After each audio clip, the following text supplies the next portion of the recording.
तो hello student, अपना lecture series start करते हैं। आप सब अच्छे होंगे। तो आज का सब्जेक्ट थोड़ा टफ है और टिपिकल है, तो इसको ध्यान से सुनिए। और पहले हम आपको बताएंगे इंटरनेशनल लॉ की ओरिजिन कहाँ से हुई। इंटरनेशनल लॉ यूरोपीय संस्कृति की देन है, ऐसा माना जाता है। इसका सर्वप्रथम प्रयोग बेंथम ने, जो इंग्लैंड के विधिशास्त्री थे, 1870 में इस शब्द का प्रयोग किया। इसमें हम देखेंगे कि इंटरनेशनल लॉ में सबसे बड़ी चीज़ होती है कि इंटरनेशनल लॉ को डिफ़ाइन कैसे किया जाए। इसका परिभाषा इसका मेन क्रश होता है। आज आपको हम डेफिनेशन क्लास से स्टार्ट करने जा रहे हैं। तो जो परिभाषा है, इसमें हम देखेंगे कि इंटरनेशनल लॉ का परिभाषा से ही उसके नेचर को हम जान पाएंगे। तो हम पहले इसकी परिभाषा देखते हैं, डेफिनेशन देखते हैं। सबसे पहले इसकी ट्रेडिशनल डेफिनेशन 1905 में ओपनहाइमर ने दिया था। इन्होंने कहा था कि इंटरनेशनल लॉ या राष्ट्रीय विधि उन रूढ़िजन तथा परंपरागत नियमों का नाम है जिन्हें सभ्य राज्य अपने पारस्परिक संबंध में बंधनकारी मानते हैं। इन्होंने बड़ी छोटी सी परिभाषा इंटरनेशनल लॉ की दी थी। ये परिभाषा बहुत प्राचीन 1905 की है, जो आज के परिप्रेक्ष्य में बिल्कुल ही सही नहीं मानी जा सकती है। ये परिभाषा कई कारणों से आलोचना के स्तर पर गई, जिसमें पहली बात इस बात को ली गई थी कि अंतर्राष्ट्रीय विधि उन रूढ़िजन का परंपरागत नियमों का नाम है। लेकिन ऐसा नहीं, अंतर्राष्ट्रीय विधि में व्यक्ति भी आते हैं और व्यक्ति भी अंतर्राष्ट्रीय विधि के विषय हैं। उसमें अंतर्राष्ट्रीय संस्थाएं भी आती हैं।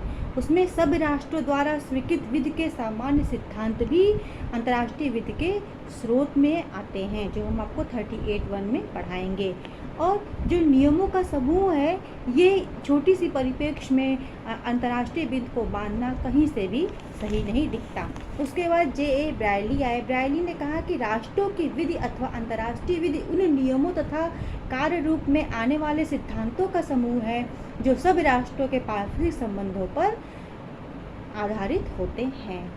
स्टार्क आए। इन्होंने कहा कि अंतर्राष्ट्रीय विधि नियमों का वो समूह है जिससे अधिकांशतः राज्यों के आचरण संबंधी सिद्धांत तथा नियम तथा सामान्यतः उन्हें पारस्परिक संबंधों में बंधनकारी मानते हैं, जिनके अंतर्गत अंतर्राष्ट्रीय संस्थाएं, कार्य, राज्य, व्यक्ति सब है। तो सब में लेके स्टार्क की परिभाषा ने अंतर्राष्ट्रीय नियमों और समूहों के साथ साथ संस्थाओं को, व्यक्तियों को, राज्यों को, सभी को और गैर राज्यों को भी अंतर्राष्ट्रीय विधि का विषय माना। स्टार्क की परिभाषा से अंतर्राष्ट्रीय विधि में एक नया चेंजिंग आया, एक ट्रांसफॉर्मेशन आया और अंतर्राष्ट्रीय विधि का एक बहुत बड़ा स्वरूप हमारे सामने में आया। जैसे कि इंस्टीट्यूट की बात आई, fundamental right, human right commission की बात आई। ये सारी चीज़ें स्टार्क की परिभाषा के अकॉर्डिंग हम लोग आगे बढ़े। सब जगह फंडामेंटल राइट्स सब जगह लिखे गए।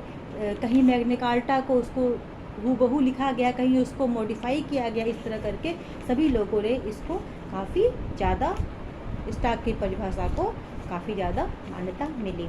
अब पूछता है, ये 3 केसेस हैं जो पूछता है कि ये केस लॉ किससे संबंधित हैं, क्योंकि इंटरनेशनल लॉ आपको LLM एंट्रेंस में, PCSJ में और इसमें रिसर्च के एंट्रेंस में, इन्हीं सब में पूछेगा। तो इसमें पूछेगा 3 केस बहुत इंपॉर्टेंट है। इसको आप लोग, हम धीमे धीमे बोलेंगे, इसको आप लोग टू द पॉइंट नोट कर लीजिएगा। West Rand Central Gold Mining Company Limited versus King 1905 का है। इसमें कहा गया था कि अंतर्राष्ट्रीय विधि का अर्थ सब राष्ट्रों द्वारा स्वीकृत उन नियमों से है जो उनके नागरिकों के पारस्परिक आचरण को निर्धारित करते हैं। एक तरह से ये बहुत ही संकुचित परिभाषा है। फिर क्वीन बनाम केन की परिभाषा 1976 की है, जिसको लॉर्ड कालरेजी ने बताया था कि अंतर्राष्ट्रीय विधि चलनों का वह समूह है जो सब राज्यों ने अपने पारस्परिक संबंधों में पालन करना स्वीकार कर लिया है। फिर SS लोटस के केस आया। इसमें इन्होंने कहा कि अंतर्राष्ट्रीय विधि से हमारा तात्पर्य उन सिद्धांतों से है जो स्वतंत्र राष्ट्रों के बीच लागू होते हैं। और आधुनिक मॉडर्न युग में ये एडवर्ड काल्सिन आए। इन्होंने कहा कि नहीं, अंतर्राष्ट्रीय विधि निरंतर विकसित होने वाले नियमों का समूह है जो अंतर्राष्ट्रीय समुदायों के सदस्य सामान्यतः अपने पारस्परिक संबंधों में लागू करते हैं। मतलब ये निरंतर विकसित हो रहा है, ये कोई मान्यता प्राप्त समूह नहीं है, ये डेवलपमेंट हो रहा है। और कहाँ तक डेवलपमेंट हो रहा है ये आगे वक्त बताएगा। ये नियम राज्यों को कुछ न कुछ हद तक अंतर्राष्ट्रीय संस्थाओं या व्यक्तियों को भी मानते हैं। ये रहा अंतर्राष्ट्रीय विधि की परिभाषा। अब आइए अंतर्राष्ट्रीय विधि के स्वरूप पे। अंतर्राष्ट्रीय विधि के स्वरूप में हम आपको पढ़ाएं तो इसमें 2-3 टॉपिक आती है। पहला टॉपिक आता है क्या अंतर्राष्ट्रीय विधि सच्चे अर्थों में विधि है अथवा नहीं, whether international law is a law is true sense और नॉट। यह समझ लीजिए, यह प्रश्न आज के शैक्षिक महत्व का नहीं रह गया है। आज इस प्रश्न का कोई भी औचित्य नहीं है। अंतर्राष्ट्रीय विधि वास्तव में विधि नहीं है, उन वीरशास्त्रियों ने व्यक्त किया है जिन्होंने अपनी शिक्षा राजवीरशास्त्र से प्राप्त की थी। लेकिन ये विवाद आज के परिप्रेक्ष्य में नहीं है। अंतर्राष्ट्रीय विधि सच्चे अर्थों में विधि मानी जा सकती है, लेकिन ये कहना औचित्य न होगा कि अभी आपने अफगानिस्तान प्रकरण पे देखा, अगर अंतर्राष्ट्रीय विधि सच्चे अर्थों में विधि होती तो शायद वहाँ पे तालिबान की गवर्नमेंट नहीं बनती। लेकिन क्या हुआ, सब ने हाथ खड़ा कर दिया और जो उन लोगों ने चाहा, एक मुट्ठी भर लोगों ने, उन्होंने अफगानिस्तान में अपना शासन स्थापित किया। हाँ, तो अंतर्राष्ट्रीय विधि है कि नहीं ये एक तर्क का प्रश्न है, लेकिन इसको जहाँ तक हम लोग इसको एक नाम दे सकते हैं कि ये कोसाई लॉ है। इसको हमें सदृश विधि, अंतर्राष्ट्रीय विधि सदृश विधि कहा जा सकता है। दूसरा प्रश्न होता है अंतर्राष्ट्रीय विधि international law and municipal law, अंतर्राष्ट्रीय विधि और राज्य विधि दोनों क्या हैं। तो अंतर्राष्ट्रीय विधि तो है और राज्य विधि दोनों में कुछ समानताएं हैं, लेकिन दोनों में असमानताएं भी। अंतर्राष्ट्रीय विधि का विधायी अंग राज्य विधि के विधायी अंग की तुलना में अत्यधिक कमजोर है। क्यों कमजोर है? क्योंकि राज्य विधि में हमारी एक शासन सत्ता होती है, एक निर्वाचित प्रतिनिधि होता है, ऐसे हमारे भारत में है, अमेरिका में है। और अंतर्राष्ट्रीय विधि में ऐसा कुछ नहीं होता। अंतर्राष्ट्रीय विधि के अनुच्छेद न्यायालय की संविधि के, न्यायालय की इंस्टीट्यूट के आर्टिकल 59 के अनुसार न्यायालय के निर्णय किसी वाद के पक्षकारों पर उस वाद विशेष हेतु ही बंधनकारी होते हैं और कहीं बंधनकारी नहीं होते हैं। इसलिए अंतर्राष्ट्रीय विधि राज्य विधि से थोड़ी क्या बहुत ही कमजोर है। उसके बाद public and private international law ये भी आता है। तो पिटकोबेट के अनुसार प्राइवेट अंतर्राष्ट्रीय विधि ऐसे नियमों के समूह को कहा जाता है जिनसे राज्य के न्यायालयों के समक्ष आने वाले ऐसे वादों में जिनमें कोई विदेशी तत्व होता है अथवा विदेशी व्यक्ति प्रभावित होता है, यह निर्धारित किया जाता है कि ऐसे मामलों में लागू की जा सकने वाली उपयुक्त विधि क्या होगी। इस कारण प्राइवेट अंतर्राष्ट्रीय संघर्ष हमेशा होता है। और प्राइवेट अंतर्राष्ट्रीय विधि में ये न्यायालय का पता होता है कि अगर कोई अपराध करेगा तो उस पर कौन सा लॉ लागू होगा। तो दोनों में भी डिफरेंस है। जो पब्लिक अंतर्राष्ट्रीय विधि है वह राज्यों के आचरणों को सीमित अर्थों में निर्धारित करता है और प्राइवेट अंतर्राष्ट्रीय विधि व्यक्तियों के आचरण को निर्धारित और नियंत्रित भी करता है। प्राइवेट अंतर्राष्ट्रीय विधि सदैव राज्य विधि का ही एक भाग होती है, परंतु पब्लिक अंतर्राष्ट्रीय विधि में यह बात सदैव सत्य नहीं होती। प्राइवेट अंतर्राष्ट्रीय विधि भिन्न भिन्न राज्यों में भिन्न भिन्न हो सकती है, जबकि लोक अंतर्राष्ट्रीय विधि एक ही होती है। प्राइवेट अंतर्राष्ट्रीय विधि यह निर्धारित करती है कि उन मामलों में जिनमें कोई विदेशी तत्व है कौन सी विधि लागू होगी, जबकि लोक अंतर्राष्ट्रीय विधि के समक्ष ये समस्या नहीं आती है। इस तरह कई अंतर हैं। उसके बाद पूछता है is international law mayor positive morality, क्या अंतर्राष्ट्रीय विधि शुद्ध नैतिकता है।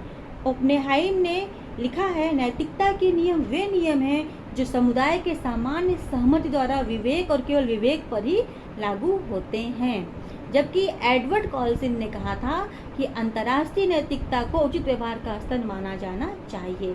इस तरह बहुत सारी खिचड़ी पड़ती और अंत में मालूम हुआ कि अंतर्राष्ट्रीय विधि में कुछ न कुछ नैतिकता का होना अनिवार्य है। जैसे कि होता है कि अभी जो अफगानिस्तान का ही प्रकरण हम बार बार उदाहरण में देंगे कि अभी यहाँ पे वो हुआ था, इतना सारा युद्ध हुआ, तो क्या हुआ, उस युद्ध में लोग शरणार्थी बने, लोगों ने हेल्प किया, बहुतों ने बहुतों की हेल्प की, बहुतों को छुपा के वहाँ से लाया गया। एक तरह से नैतिकता कॉमन चीज़ है। फिर क्या पूछता है, whether international law is the vanishing point of jurisprudence, क्या अंतर्राष्ट्रीय विधि विकास का लुप्त प्राय बिंद है। प्रोफेसर हॉलैंड ने इस बात को कहा था कि अंतर्राष्ट्रीय विधि लुप्त प्राय बिंदु है। और ग्रे ने हॉलैंड की इस विधि की आलोचना की थी, लेकिन प्रोफेसर हॉलैंड ने अंतर्राष्ट्रीय विधि को दुर्बल विधि कहा, क्योंकि अंतर्राष्ट्रीय विधि में विवादों को समझाने के लिए एक सफल न्यायपालिका का अभाव है। इस तरह से इसको अंतर्राष्ट्रीय विधि का लुप्त प्राय बिंदु कहा, लेकिन ऐसी बात नहीं है। अंतर्राष्ट्रीय विधि आज भी अंतर्राष्ट्रीय न्यायालय हैं, वहाँ कुछ हद तक न्याय की प्राप्ति हो सकती है। उसके बाद अंतर्राष्ट्रीय विधि में सैंक्शन की बात करता है, सैंक्शन इंटरनेशनल लॉ। उसमें क्या है कि जो इंटरनेशनल लॉ के चैप्टर 7 में सुरक्षा परिषद को यह अधिकार दिया गया है कि विश्व में शांति की स्थापना करे, शांति की पुनर्स्थापना करे। इस तरह हम कह सकते हैं कि अंतर्राष्ट्रीय विधि में अनुशस्ति सुरक्षा परिषद के मामले से बहुत कम है। उसका चार्टर 94 के अंतर्गत कहा गया कि यदि कोई सदस्य राष्ट्र अंतर्राष्ट्रीय न्यायालय के निर्णय को नहीं मानता है तो दूसरे पक्षकार के अनुरोध पर सुरक्षा परिषद कार्रवाई कर सकती है। और संयुक्त राष्ट्र के चार्टर के आर्टिकल 2 क्लॉज 4 में कहा गया है कि सभी सदस्य राज्यों ने संकल्प लिया है कि वे एक दूसरे की शक्ति का प्रयोग नहीं करेंगे तथा प्रत्येक देश की प्रादेशिक स्वतंत्रता का सम्मान करेंगे। और चार्टर 51 में कहा गया कि सदस्य राज्य केवल आत्मरक्षा में शक्ति का प्रयोग करेंगे। अब आप देख लीजिए कि कितना कुछ कहा गया और हो क्या रहा है, हो बिल्कुल विपरीत रहा है। तो आप खुद समझ लीजिए कि अंतर्राष्ट्रीय विधि कहाँ तक ताकतवर है। अंतर्राष्ट्रीय विधि, स्टाफ ने कहा कि अंतर्राष्ट्रीय विधि दुर्बल विधि है, और इन्होंने सही भी कहा, लेकिन इसका कहा जाता है कि नहीं, सुरक्षा परिषद स्ट्रांग बॉडी है, वो ऐसा करती है वैसा करती है। लेकिन जहाँ तक सारी विवेचनाओं को देख लीजिए तो अंतर्राष्ट्रीय विधि को हम बिल्कुल से निरस्त नहीं कर सकते। अंतर्राष्ट्रीय विधि है, उसकी संस्थाएं हैं, उसके व्यक्ति हैं, उसका न्यायालय है और सुरक्षा परिषद है, महासभा है, वीटो की पावर दी गई है, जहाँ पे हम कुछ हद तक न्याय को, अनुशस्ति को, नैतिकता को बचाए रख सकते हैं। इसलिए इसकी पूरी की पूरी आलोचना किसी भी चीज़ की नहीं की जा सकती है। अब ये रहा आपका अंतर्राष्ट्रीय विधि और अंतर्राष्ट्रीय विधि के प्रकृति। अब आपको बताते हैं अंतर्राष्ट्रीय विधि के आधार। अंतर्राष्ट्रीय विधि जब स्टार्टिंग में आई तो इसके लिए 2 मत थे, एक नेचुरल, एक अस्तित्ववादी, 2 मत आए। फिर इनमें सहमत, फिर इसके अलावा कई वेदशास्त्रियों ने इसका प्रतिपादन किया तो उन्होंने कई मत को फिर लाया, जिसमें से सहमत का सिद्धांत आया, पहला फर्स्ट प्रकृतिवादी मत और अस्तित्ववादी मत आया था। उसके अलावा अन्य मतों का प्रतिपादन किया गया, जैसे कि सहमति का सिद्धांत, पैक्टा संट सर्वेंडा का सिद्धांत, आत्मनियमन का सिद्धांत, मौलिक अधिकारों का सिद्धांत, सामाजिक आधार तथा नैतिकता का अधिकार। अब देख लीजिए क्या क्या पूछता है। तो सहमत का सिद्धांत तो है कंसेंट थ्योरी, ये एंजेलोटी, ट्रिपेल, ओपेनहाइम की थ्योरी है। इन्होंने कहा था कि राज्य अंतर्राष्ट्रीय विधि के नियमों को इसलिए मानते हैं क्योंकि उन्होंने उसके नियमों को मानने की सहमति प्रदान की है। उसके बाद आता है आपका पैक्टा संट सर्वेंडा का सिद्धांत। इसके विधिशास्त्री एंजेलोटी ने इसको प्रतिपादित किया था। एंजेलोटी के अनुसार अंतर्राष्ट्रीय विधि की बंधनकारी शक्ति एक उच्च मौलिक सिद्धांत अथवा नियम पर आधारित है, जिसे पैक्ट संट सर्वेंडा के नाम से जानते हैं। पैक्टा संट सर्वेंडा का अर्थ होता है राज्य अपने द्वारा की गई संधियों का आदर करेंगे तथा सद्भाव में उनको पूरा करेंगे। उसके बाद आता है आत्मनियमन का सिद्धांत, थ्योरी ऑफ ऑटोलिमिनेशन का आता है। तो यह अस्तित्ववादी मत पर आधारित है और यह सिद्धांत राज्यों की स्वतंत्रता एवं प्रभुसत्ता पर जोर देता है। आत्मनियमन का सिद्धांत प्रमुख अर्थशास्त्री जेलेनिक ने इनका प्रतिपादन किया था। आत्मनियमन का सिद्धांत का प्रमुख अवधारणा प्रत्येक राज्य की स्वतंत्र इच्छा होती है जो बाह्य शक्तियों से पूर्णतः स्वतंत्र एवं मुक्त होती है, ये इनका सिद्धांत था। उसके बाद मौलिक अधिकारों का सिद्धांत आया, जैसे कि भारत का संविधान हुआ, इसमें भाग 3 में अमेरिका के संविधान में, इन सारी बातों में इसको भी इसका अंतर्राष्ट्रीय विधि का आधार माना गया। फिर नैतिकता आया, ब्रायली जो थे वो नैतिकता के आधार के स्रोत हैं। इन्होंने अंतर्राष्ट्रीय विधि में नैतिकता को प्रश्रय दिया। इसके बाद आपका आया सामाजिक आधार का सिद्धांत आया। इसके प्रवर्तक ड्यूगिट थे। ड्यूगिट ने कहा चाहे हम राष्ट्र की बात करें चाहे अंतर्राष्ट्रीय बात करें, सामाजिक हित सर्वोपरि होता है। जहाँ सामाजिक लोगों को समानता मिलती है, जहाँ समाज को प्रश्रय दिया जाता है, वही एक ताकतवर राष्ट्र या ताकतवर अंतर्राष्ट्रीय विधि डेवलपमेंट होती है। इस तरह ये आपको हमने बताया अंतर्राष्ट्रीय विधि के बारे में। अब एक प्रश्न और पूछता है कि father of modern international law. तो father of modern international law Hugo Grotius को father of modern international law माना जाता है। इनकी एक मौलिक कृत्य है डी ज्यूरी बेली एस पैसिव, जो हमेशा एग्जामिनेशन में पूछी जाती है। तो आपको हमने बताया कि अंतर्राष्ट्रीय विधि के आधार बताया, इसको आप संक्षिप्त में सुन लीजिए। बेसिक इंटरनेशनल लॉ, इसमें क्या है, प्रकृतवादी मत नेचुरल स्कूल आया। इसमें प्रतिपादक थे बाटेल, प्यूनोफोन, क्रिश्चियन, थामोसोसिस, ग्रोसेस। अस्तित्ववादी मत पॉजिटिविज्म आया।